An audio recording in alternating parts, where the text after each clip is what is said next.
So what we're talking about here is a professional services firm that operates within the data center facilities part of the data center ecosystem. So by definition, most of their ideal clients, most of their target buyer personas are going to be in one or two kinds of business models. They're either going to be data center operators, like most commonly colocation or hyperscale providers, but there could also be edge modular and wholesale data center clients. Usually would end up being for energy efficiency consultancy. You're probably talking mostly with colocation and hyperscale, maybe some edge providers, a little bit of wholesale, a little bit of modular. And in addition to the data center operators, you likely have a whole bunch of clients that are enterprises that have their own data centers, that own and operate their own data centers.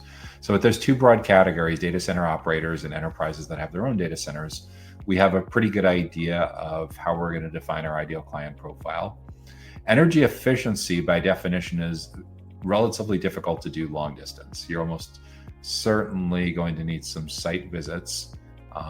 You can ultimately install equipment and sensors and everything that allows you to remotely monitor what's going on.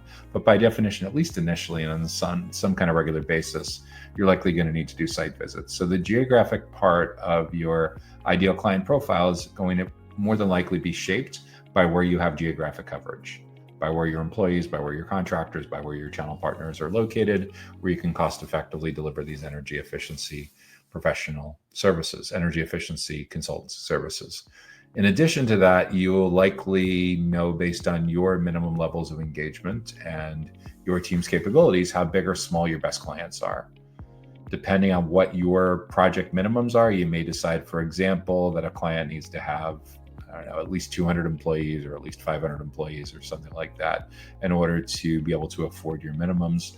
More than likely, because you're dealing in energy, you probably have some pretty strong opinions too, based on the power capacity at that particular site, based on kilowatts. Just understand that most of the prospecting databases that you would likely use from an outbound perspective, from an advertising perspective, are not normalized segmenting based on kilowatts or megawatts or gigawatts, but instead are typically queryable based on the size of your client's company. So at some point, you'll need to sit down and figure out, based on your historical pattern matching, what is a 10 kilowatt, 50 kilowatt, whatever it is, where does that line up to in terms of your minimums, and where does that line up to in terms of the number of employees that a client would need to have? Conversely, can you really effectively provide these energy efficiency consulting services to huge multinational companies?